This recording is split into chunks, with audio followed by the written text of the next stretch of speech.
Top 1. The Egyptian Mummification Trials. In 1250 BCE, within a sealed chamber along the western bank of the Nile near Thebes, a team of temple embalmers documented a procedure that was never meant for public ritual. Papyrus fragments discovered centuries later described repeated alterations to the extraction of internal organs, the drying interval in natron, and the sealing compounds used along cranial cavities. This was not a single burial. It was a controlled sequence. Bodies prepared under different conditions were stored in adjacent chambers and re-examined months later. Tissue shrinkage, skin integrity, odor retention, and discoloration were noted with unsettling precision. The objective was not spiritual reverence, it was optimization. Something was being tested. Ancient Egyptian mummification is often described as a sacred art perfected over millennia. But archaeological evidence suggests that perfection did not come gently. Early mummies show dramatic variation. Some retain facial structure, others collapse inward. In certain tombs, internal organs were removed through incisions as small as 2 inches, while in later dynasties the brain was extracted through the nasal passage using hooked bronze tools. Chemical analysis of preserved tissue reveals shifting ratios of natron salts, resins, and plant oils across generations. In several burial sites, clusters of partially preserved bodies were found stored away from elite tombs, lacking names or decoration. They appear to have been failures. One 20th century examination of remains from the Valley of the Kings identified differences in dehydration rates that correlate with seasonal temperature changes. This suggests embalmers were tracking environmental impact on decay. Some skulls display experimental perforations at different angles, as though testing the most efficient route for cranial removal without damaging facial structure. Linen wrapping patterns evolved as well. Earlier periods used loose bindings. Later dynasties applied tight cross-layered compression, reducing air pockets that accelerate decomposition. This progression reads less like ritual development and more like laboratory refinement. Temple records refer to houses of purification, where apprentices trained for years before participating in royal burials. Access was restricted, knowledge was inherited, not published, tools were buried with their masters. No public inscriptions explain the failures that must have preceded the success of the intact mummies displayed in modern museums. Yet those intact bodies are statistical outliers. The consistency achieved in later periods implies systematic iteration. Someone compared results, someone adjusted variables, someone recorded what worked and what did not. When European explorers first began unwrapping mummies in the 1800s, many early excavation reports described unusual cavities filled with experimental resin mixtures. Some samples hardened differently, suggesting varied curing times. Others revealed signs of premature sealing, trapping moisture inside. Those flawed specimens rarely appear in museum exhibitions. They are cataloged quietly in storage. If mummification was only religious devotion, such variation would not exist at scale. The evidence instead suggests that ancient embalmers pursued biological preservation through repeated trial. They learned how flesh decays in desert heat. They manipulated chemical desiccation. They refined structural reinforcement. The process resembles the early foundations of anatomical science. And if these chambers truly functioned as experimental spaces, then the birth of preservation science began not in modern laboratories, but in stone rooms lit by oil lamps beside the Nile. How much did they learn about the human body while perfecting its stillness? And what else was tested in silence, beyond the reach of history? Top 2. The Kinmercury Experiment.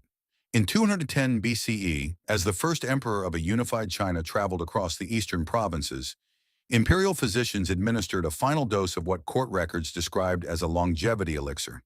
Within weeks, the emperor was dead. Official chronicles attributed his decline to sudden illness during the journey. Unofficial texts tell a different story.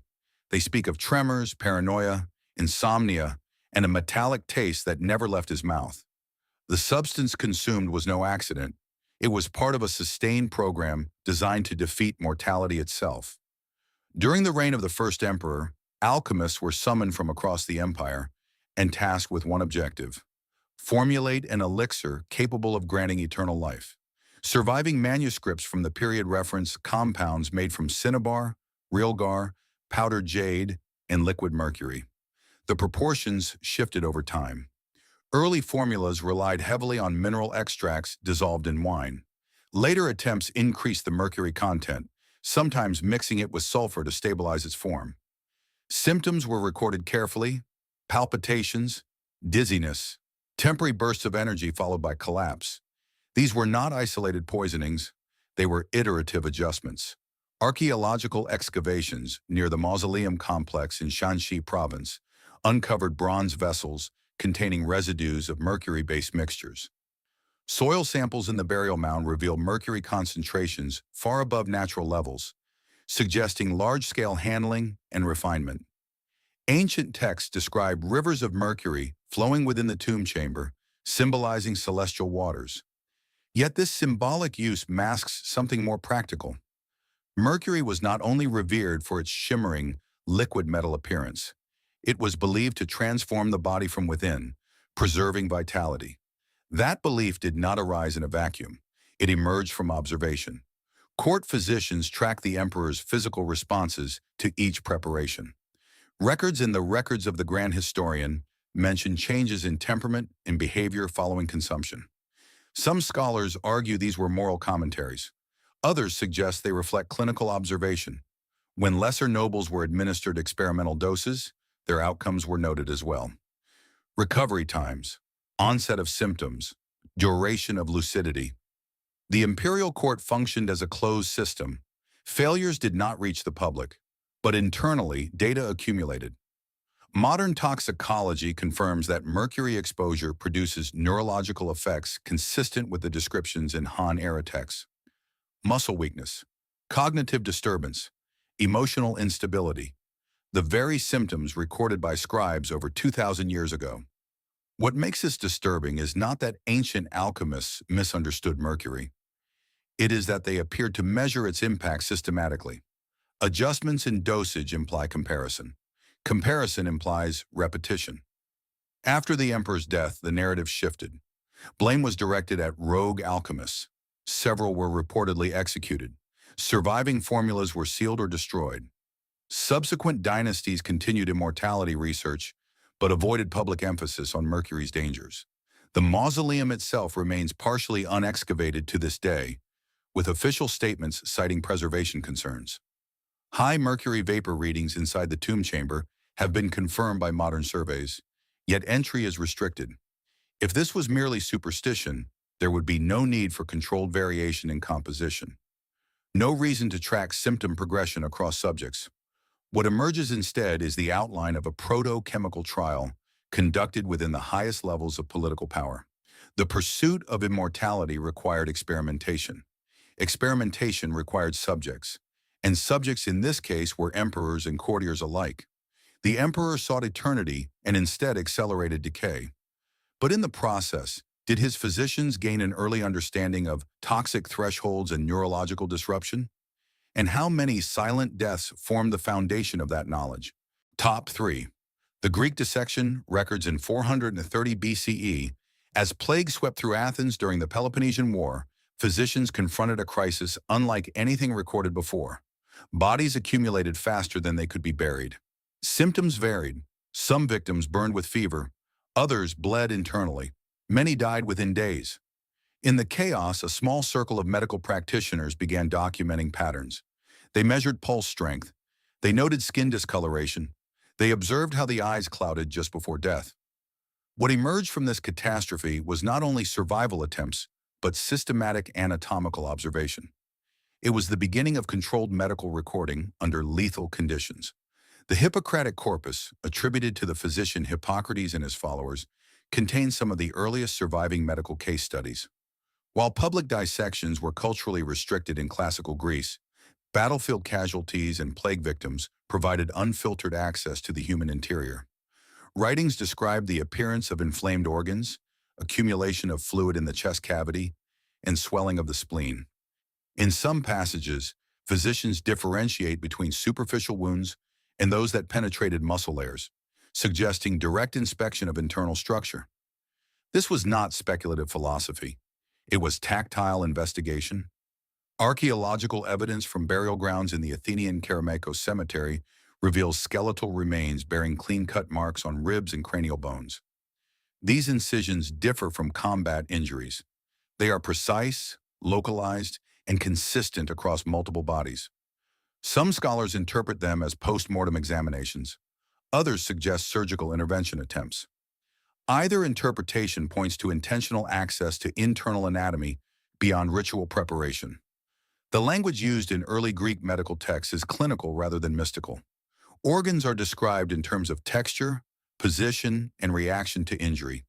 The heart is noted for its pulsation, the liver for its density. The brain is referenced as a central organ influencing sensation, contradicting earlier beliefs that emotions resided solely in the heart. Such conclusions would not arise from external observation alone. They required exposure. Later accounts from Alexandria during the Hellenistic period record even more explicit anatomical exploration.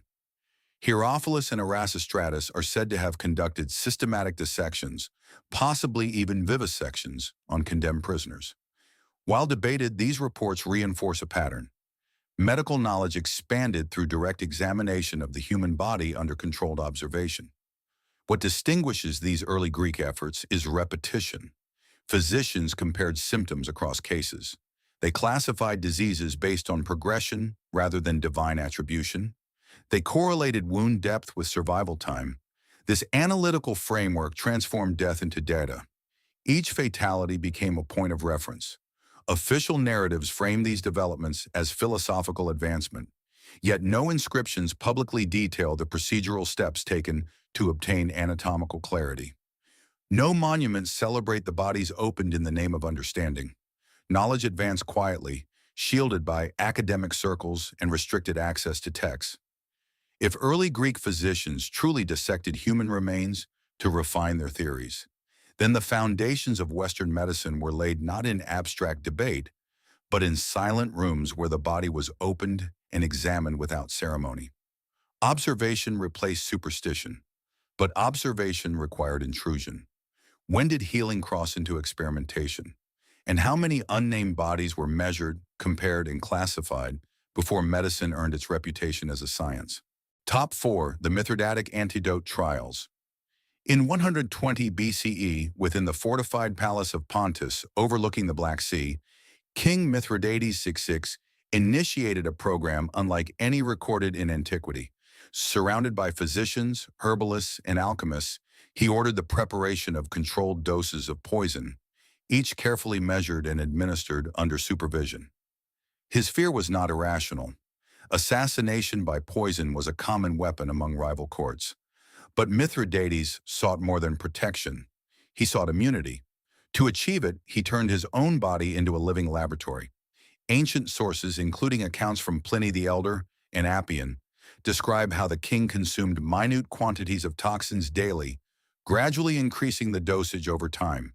The substances included arsenic, hemlock, aconite, and extracts from venomous plants. Each ingestion was observed. Reactions were noted. Symptoms such as tremors, nausea, and hallucinations were recorded and compared. Adjustments followed. This was not reckless self-harm, it was iterative experimentation. Mithridates expanded his trials beyond himself. Court records and later Roman reports suggest that condemned prisoners and slaves were subjected to toxic compounds to determine lethal thresholds and antidotal efficacy. Those who survived provided data. Those who did not were silent variables. Through repetition, patterns emerged. Certain herbs mitigated specific poisons. Others intensified toxicity. Over time, the king's physicians compiled a complex compound believed to neutralize a wide spectrum of toxins. This formulation became known as Mithridatium. The composition of Mithridatium reportedly contained over 50 ingredients, including opium, myrrh, saffron, ginger, cinnamon, and ground viper flesh. Each component was selected for its perceived protective properties. The mixture was refined repeatedly, adjusted according to observed outcomes. Roman historians later recorded that the formula was seized and preserved after Mithridates' defeat, becoming a closely guarded state antidote. Emperors and military leaders relied on it for centuries, transforming a king's obsession into institutional pharmacology. Archaeological and historical evidence supports the persistence of this antidote tradition. Variations of Mithridatium were documented well into the medieval period, eventually evolving into the famed theriac of Andromachus, a compound prepared under strict supervision in Rome and Venice. The continuity of the formula across centuries suggests that its origins were grounded not in superstition, but in systematic observation and refinement. The most enduring legend surrounding Mithridates emerged at the end of his life. In 63 BCE, facing defeat by Roman forces, he attempted to end his life with poison. According to historical accounts, the attempt failed. His body, conditioned through years of exposure, resisted the toxins he had once feared. Unable to die by poison, he reportedly ordered a soldier to end his life by the sword. Whether embellished or not, the story reflects a reputation built on sustained chemical experimentation. Modern toxicology recognizes the phenomenon of acquired tolerance, known as mithridatism, in which gradual exposure to certain toxins induces physiological resistance. While not universally effective for all poisons, the principle demonstrates that Mithridates' experiments were grounded in observable biological response.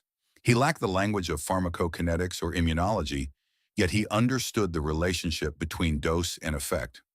Observation guided adjustment, adjustment guided survival. After his death, the knowledge he cultivated did not vanish. Roman authorities confiscated his medical archives, and his antidotal formulations were integrated into imperial pharmacology. The experiments that began in secrecy within a royal court influenced medicinal practices for nearly 2 millennia. Yet the methods by which this knowledge was obtained remain largely unrecorded. No official chronicle details the number of subjects exposed or the failures that preceded refinement. If Mithridates transformed poison into protection through controlled exposure, then his court represents one of the earliest chemical laboratories in recorded history. Fear of assassination became the catalyst for experimentation. The body became the test vessel. Survival became the data point. How many lives were sacrificed to define the boundary between toxin and antidote? And when immunity is achieved through calculated exposure to death itself, does the achievement represent scientific progress or the ultimate consequence of obsession? Top 5. The Roman gladiator studies in 80 CE. When the Colosseum opened in Rome, it was presented as a monument to imperial power and public entertainment. Tens of thousands gathered to witness staged combat between trained fighters, exotic animals, and condemned prisoners. But beneath the spectacle, another pattern unfolded. Gladiatorial combat was not random chaos. It was structured confrontation. Fighters were categorized by armor type, weapon length, and defensive equipment. Matchups were carefully selected. Wounds were observed. Outcomes were repeated. Over decades, the arena became a controlled environment where the limits of the human body were tested in full view of the state. Roman medical practitioners, known as medici gladiatorum, were assigned specifically to treat injured fighters. Their role extended beyond emergency care. They studied trauma. Surviving writings from the Roman physician Galen, who served in a gladiator school in Pergamum, describe detailed knowledge of muscle groups, tendon attachments, and vascular response to injury. Galen wrote about differentiating arterial from venous bleeding based on color and flow rate. He described nerve damage and paralysis resulting from spinal trauma. These insights did not arise from theory alone. They came from repeated exposure to penetrating wounds. Excavations of gladiator cemeteries in Ephesus and York reveal skeletons with healed fractures, clean-cut injuries, and surgical intervention marks. Some skulls show circular depressions consistent with blunt force trauma followed by recovery. Others display precise amputations with evidence of bone remodeling, indicating survival after surgical removal. The consistency of these injuries suggests that gladiators were not simply disposable victims. They were valuable assets. Keeping them alive meant accumulating experience. Gladiator schools functioned like training academies. Diets were standardized. Barley-based meals and calcium-rich ash drinks were administered to enhance bone density. Instructors monitored endurance and recovery time. The state had economic incentive to preserve fighters long enough to maximize spectacle. But preservation required knowledge. Knowledge required observation. Combat pairings were not arbitrary. Certain armor combinations produced predictable wound patterns. A lightly armored retiarius faced a heavily shielded secutor. The net and trident tested agility against brute defense. Over time, Roman officials could anticipate which strikes were fatal and which were survivable. This predictability implies record-keeping. Although no central archive survives, the sophistication of Roman military medicine suggests that arena experience informed battlefield treatment. Publicly, the Colosseum symbolized dominance. Privately, it may have served as an anatomical theater. Unlike secret dissections in Greece, Roman trauma unfolded in daylight. Each laceration revealed structural truth about muscle depth, organ placement, and hemorrhage speed. Physicians refined suturing techniques. They developed cauterization methods to stop bleeding. They identified which abdominal wounds guaranteed death and which allowed intervention. When the gladiatorial system declined in the 4th century, so too did this concentrated source of trauma data. Later medical texts reference knowledge gained from the arena, but rarely describe its origin. The spectacle was condemned as barbaric. The lessons extracted from it remained embedded within evolving medical practice.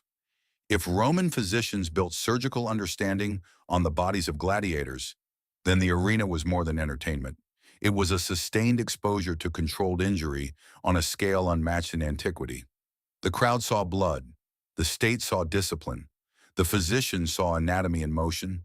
How much of early surgical advancement depended on watching men fight for survival? And when knowledge is harvested from orchestrated violence, does progress carry the imprint of the arena long after the crowd has dispersed? Top 6. The Mayan Blood Rituals. In 600 CE, within the limestone temples of the Yucatan Peninsula, Mayan rulers conducted ceremonies that left physical traces still visible in carved stone reliefs. These scenes depict kings and queens piercing their tongues or genitals with stingray spines, drawing blood onto folded bark paper that was later burned to release thick plumes of smoke. To outside observers, this appears purely symbolic, but glyphic inscriptions accompanying these images suggest something more deliberate. The ritual was not only sacrifice, it was induction. Mayan hieroglyphs frequently reference a state described as vision serpent emergence, in which participants reportedly entered altered states of consciousness after controlled blood loss. These episodes were recorded on the stelae with specific dates, often linked to astronomical alignments. The regularity of these events implies planning. The repetition implies expectation. The body was subjected to stress. The mind was monitored for response. Archaeological finds at sites such as Yaxchilan and Palenque reveal ceremonial kits containing obsidian blades, stingray spines, and cordage designed for drawing blood in measured quantities. The placement of these tools within temple chambers suggests controlled environments rather than spontaneous ritual. Some inscriptions detail the duration between puncture and vision, indicating awareness of physiological timing. Bloodletting was conducted at intervals tied to lunar cycles or planetary movements, creating a layered system of biological and astronomical synchronization. Modern medical understanding confirms that acute blood loss, even in moderate amounts, can produce dizziness, lightheadedness, and altered perception. Combined with fasting, incense inhalation, and sensory isolation within temple chambers, the physiological impact would intensify. The Mayan elite appear to have recognized this cascade of effects. Rather than avoiding it, they orchestrated it. Skeletal remains of high-status individuals sometimes display repetitive microtrauma consistent with ritual perforation sites. Healed lesions on lower jaw bones and pelvic areas suggest long-term engagement in these practices. This was not a singular act of devotion. It was cyclical exposure to controlled stress. The consistency across generations indicates institutionalized repetition. Spanish colonial accounts, though biased, describe indigenous ceremonies involving self-inflicted bleeding to communicate with deities. However, pre-colonial glyphs show that these events were documented by Mayan scribes themselves. Dates, participants, and outcomes were carved into monuments. The precision of these records suggests that the experience of altered consciousness was anticipated and valued as evidence of divine contact. What remains unclear is how much of this process was experiential research. The Mayans tracked celestial movements with remarkable accuracy. They maintained complex calendars and eclipse predictions. It is conceivable that they also tracked human physiological thresholds in relation to ritual timing. If certain quantities of blood loss consistently produced visionary states, that knowledge would be refined through observation. There is no surviving manual detailing how much blood was considered optimal. There are no written disclaimers about the risks involved. Yet the repetition across centuries demonstrates confidence in outcome. The ritual persisted because it worked in the sense that it reliably induced the intended state. If the Mayan elite used controlled bloodletting to explore the boundaries of consciousness, then these ceremonies functioned as early experiments in neurophysiology. Pain, deprivation, and expectation combined to unlock perception shifts interpreted as divine communication. Where does spirituality end and biological manipulation begin? And when altered states are engineered through measured harm, is the resulting vision revelation or the predictable consequence of a body pushed beyond equilibrium? Top 7. The Aztec Poison Trials. In 1487, during the height of the Aztec Empire, tribute flowed steadily into Tenochtitlan from conquered regions across Mesoamerica. Alongside gold, cacao, and textiles came plants. Roots, bark, seeds, and resins from distant climates were cataloged by imperial herbalists. Codices later transcribed by Spanish chroniclers describe a vast pharmacological knowledge base maintained by Aztec physicians known as Tizatl. Among these records are references to substances capable of numbing limbs, inducing sleep, halting the heart, or clouding the mind. These were not random discoveries. They were categorized effects. Effects implied testing. The Florentine Codex, compiled in the 16th century from indigenous sources, lists plants such as tlapatl and mexitl with notes on their impact when ingested or applied to wounds. Some entries describe dosage differences. Small amounts caused tingling or dizziness. Larger amounts resulted in paralysis. Excess led to death. The language is observational rather than mythic. It distinguishes between partial and total incapacitation. That distinction suggests calibration. Archaeological remains from temple complexes and sacrificial sites show ceremonial blades coated with organic residues now identified as plant-based toxins. In certain burial contexts, skeletal remains display no trauma, yet show chemical markers consistent with poisoning. While ritual sacrifice often involved overt methods, the presence of toxins indicates an alternative mechanism. A body that appears uninjured but collapses silently is a different kind of demonstration. Spanish accounts, though colored by colonial narrative, describe condemned prisoners being given substances prior to execution to weaken resistance. Some observers noted that captives became lethargic or disoriented before ceremonial events. Whether intended for ritual control or medicinal experimentation, the repeated exposure of human subjects to varying plant compounds created data. Aztec markets in Tlatelolco were described as containing stalls dedicated solely to medicinal plants. Merchants sold standardized bundles, implying known potency ranges.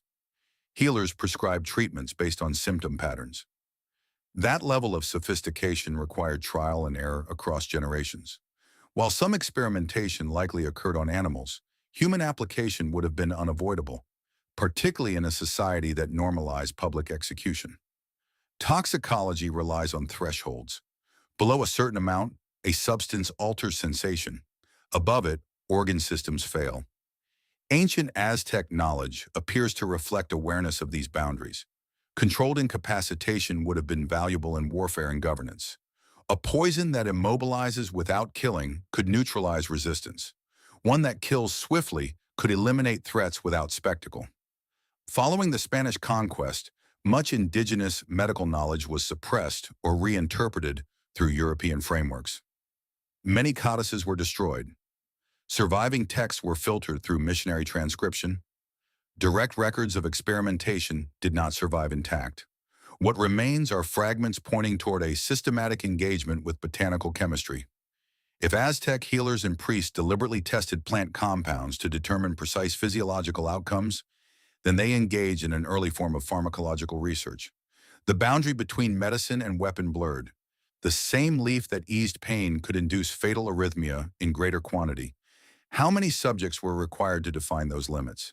And when knowledge of life and death is derived from calibrated toxicity, does the line between healer and executioner dissolve entirely? Top 8. The Sushruta Surgery. Trials in 600 BCE in the northern regions of the Indian subcontinent, punishments for certain crimes often involved the removal of the nose. The act was both physical mutilation and social exile. Yet within this severe legal framework emerged something unexpected. Medical texts later compiled into the Sushruta Samhita describe detailed procedures for reconstructing the nose using skin grafts taken from the forehead or cheek. These were not theoretical musings. They were step-by-step instructions. Measurements were specified, incision angles were described, healing timelines were recorded, reconstruction required repetition. The Sushruta Samhita, attributed to the physician Sushruta, contains over 100 surgical instruments illustrated and categorized by function. It describes the use of sharp blades for cutting, forceps for holding tissue, and tubular devices to maintain nostril openings during healing. One section outlines how to measure the missing portion of the nose using a leaf template before cutting a corresponding flap of skin. The graft was then rotated downward and stitched into place with fine threads. This level of anatomical awareness suggests direct observation of vascular supply and tissue viability. Archaeological evidence from ancient medical training sites in Varanasi indicates that students practiced incisions on gourds and animal tissue before operating on humans. This structured preparation implies standardized teaching rather than isolated ingenuity. Reconstructive attempts likely occurred repeatedly, especially in societies where nasal amputation was common. Some grafts would have failed due to infection or insufficient blood flow. Others would have survived, providing empirical confirmation of technique. Descriptions within the Samhita include warnings about swelling, discoloration, and necrosis if incisions were placed too deeply. The text advises maintaining cleanliness using herbal antiseptics derived from neem and turmeric. Such guidance reflects accumulated outcomes. Success rates improved through comparison of results. The body became a testing ground for surgical refinement. Centuries later, British surgeons stationed in India during the 18th century encountered local practitioners performing similar nasal reconstructions. Reports published in European medical journals in 1784 describe astonishment at the sophistication of these procedures. Western surgeons subsequently adopted and adapted the technique, crediting Indian methods as foundational to modern plastic surgery. Yet the early experimental stages that made refinement possible remain obscured. There are no detailed accounts of how many patients underwent unsuccessful grafting. No records quantify complications or mortality. However, reconstructive surgery in its infancy could not have been perfected without trial. Skin graft survival depends on precise vascular alignment. Ancient surgeons would have learned through direct observation which flap thickness endured and which failed. Each patient provided data. Unlike gladiatorial trauma or ritual bloodletting, these procedures aimed at restoration rather than destruction. Yet the process of discovery involved risk. Pain management was limited to herbal sedatives and fermented drinks. Infection control relied on plant-based remedies without understanding of microbes. Operating under such conditions meant accepting uncertainty. If early Indian surgeons systematically experimented with tissue transfer to restore identity and function, then reconstructive medicine did not arise spontaneously in modern hospitals. It evolved from repeated intervention in a society where disfigurement was common. Surgical innovation emerged from necessity, but necessity required human subjects. How many early patients endured experimental grafts before the technique stabilized? And when healing depends on calculated risk, at what point does compassionate treatment become controlled biological trial? Top 9. The Carthage Tophet Records. In 1921, French archaeologists excavating the ancient city of Carthage uncovered a burial ground unlike any other in the Mediterranean. Beneath layers of ash and broken pottery lay thousands of small urns.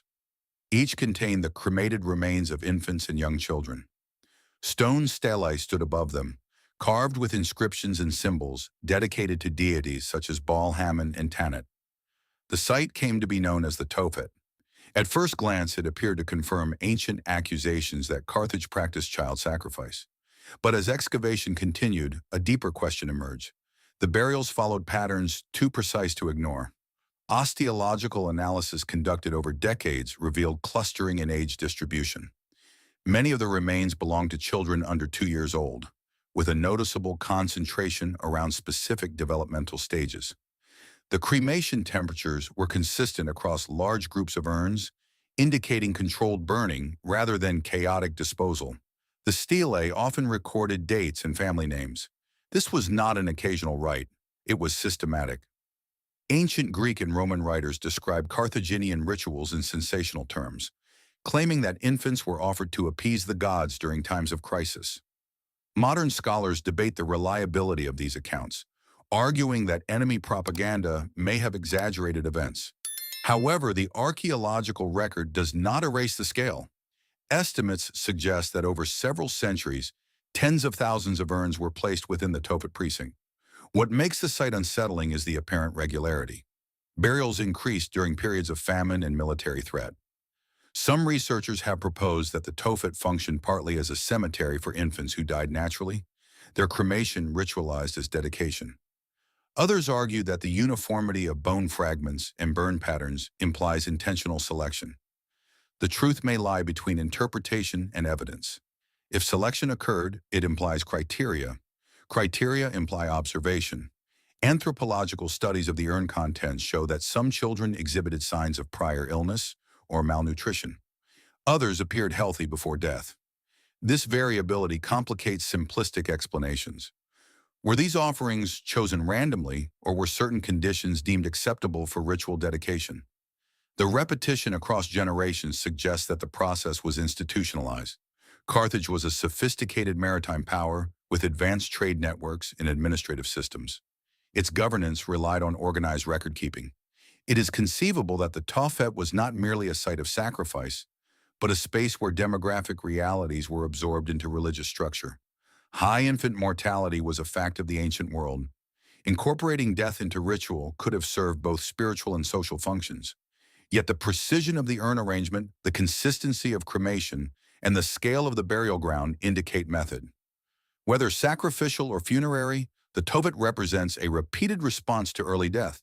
It transformed mortality into structured offering. In doing so, it created one of the most controversial archaeological sites in history. Modern excavations continue under tight regulation. Interpretations remain contested.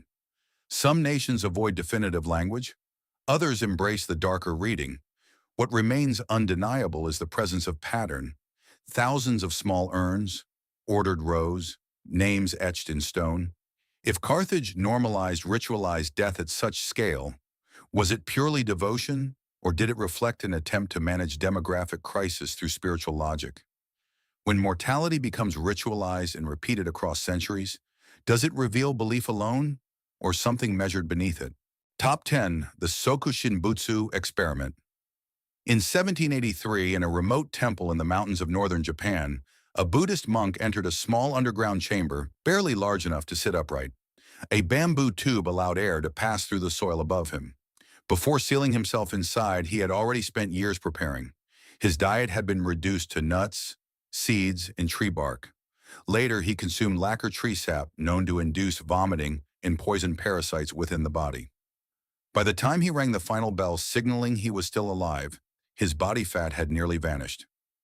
Days later, the bell stopped. The chamber was sealed. Years afterward, it was reopened. If the body had not decomposed, he was declared Sokushinbutsu, a self-mummified living Buddha. The practice of Sokushinbutsu was not common. It was rare, deliberate, and extraordinarily controlled. Surviving records indicate that the process unfolded over approximately 1,000 days of dietary restriction, followed by another 1,000 days of near-complete isolation. The first phase eliminated fat, the primary substrate for bacterial decay. The second phase introduced toxic sap that further reduced internal microbial life. By the time the monk entered the chamber, his body was dehydrated and chemically altered. Modern forensic examinations of preserved Sokushinbutsu bodies reveal remarkable tissue stability. Skin clings tightly to bone. Internal organs are desiccated rather than liquefied. There is minimal evidence of insect damage. The preservation is not accidental. It reflects deliberate metabolic manipulation. The monks did not simply starve. They engineered internal conditions hostile to decomposition. Japanese temple archives record only a few dozen successful cases across centuries. This low success rate suggests many attempts failed. Bodies that decomposed were buried quietly and not venerated. Those that endured were elevated as proof of spiritual achievement. Hidden within this spiritual narrative is a biological experiment repeated across generations. Each monk followed similar preparation stages. Variations in climate, soil composition, and dietary detail likely influenced outcomes. The chambers were typically buried 6 to 10 feet underground, where temperature fluctuation was limited. Moisture control was critical. Some sites were located in regions with dry mountain air, reducing humidity infiltration. The environment was part of the design.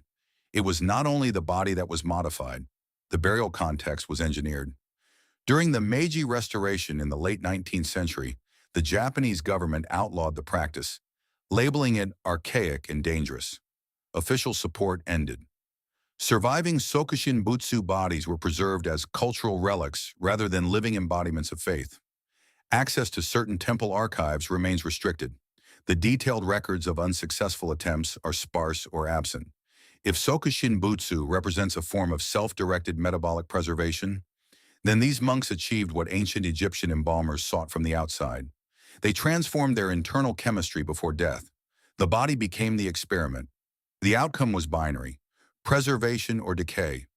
Modern science studies caloric restriction, autophagy, and microbial ecology to understand longevity. Yet centuries earlier, in isolated mountain temples, individuals attempted to alter those very systems through discipline and controlled toxicity. They lacked microscopes. They possessed observation. How many bodies failed before patterns emerge? And when the human organism is deliberately pushed to the threshold between life and preservation, is the result enlightenment or the final data point in a silent experiment spanning generations? Across ancient civilizations, the pursuit of knowledge did not emerge in isolation from risk. It unfolded through calculated intervention, repeated observation, and controlled exposure to the limits of the human body. The experiments explored in this investigation reveal a pattern that transcends geography and belief. From the embalming chambers of Egypt to the chemical trials of Mithridates VI, humanity repeatedly transformed fear, faith, and survival into structured experimentation. Egyptian embalmers refined preservation through methodical iteration, manipulating salts, resins, and environmental conditions to halt decay. In imperial China, alchemists pursued immortality through mercury compounds, documenting physiological reactions that foreshadowed toxicology. Greek physicians advanced anatomical understanding through dissection, converting mortality into medical knowledge. Mithridates of Pontus transformed poison into protection, establishing one of the earliest documented traditions of chemical immunity. Roman gladiatorial arenas functioned as living laboratories of trauma, while Mayan bloodletting rituals explored the thresholds of altered consciousness. Aztec healers calibrated botanical toxins with precision, and ancient Indian surgeons perfected reconstructive techniques through repeated intervention. In Carthage, patterns of ritualized mortality left behind statistical echoes, and in Japan, monks practicing Sokushin Butsu attempted to control metabolic decay from within their own bodies. Different cultures, different motives, yet the same methodology persists: trial, observation, refinement. What history preserves are the perfected outcomes: intact mummies, effective antidotes, surgical breakthroughs, and preserved bodies. What remains largely unrecorded are the failures: the poisoned subjects, the unsuccessful grafts, the decomposed remains, and the countless lives lost in the pursuit of understanding. Knowledge advanced quietly, often shielded within priesthoods, royal courts, and monastic orders. Its origins were rarely celebrated, and its costs were seldom acknowledged. These ancient experiments challenged the perception that science began with modern laboratories. Instead, they reveal that early civilizations systematically engaged with anatomy, chemistry, physiology, and pharmacology long before such disciplines were formally defined.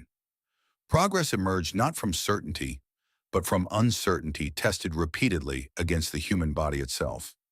The question that lingers is not whether these experiments occurred. The evidence suggests they did. The deeper question is whether the foundations of modern science were built upon methods we would now consider ethically unacceptable. When discovery requires crossing the boundaries of life, belief and survival, progress and transgression become inseparable. If history remembers only the successes, then the true cost of knowledge remains buried alongside those who did not survive the trial. If these accounts of ancient experimentation have changed the way you perceive the history of science and the human body, please subscribe and like the channel. We are currently unearthing the history that they have long tried to keep buried. Join us as we plant the seeds for a deeper understanding of our past. The next vault of historical treasures will be opened very soon.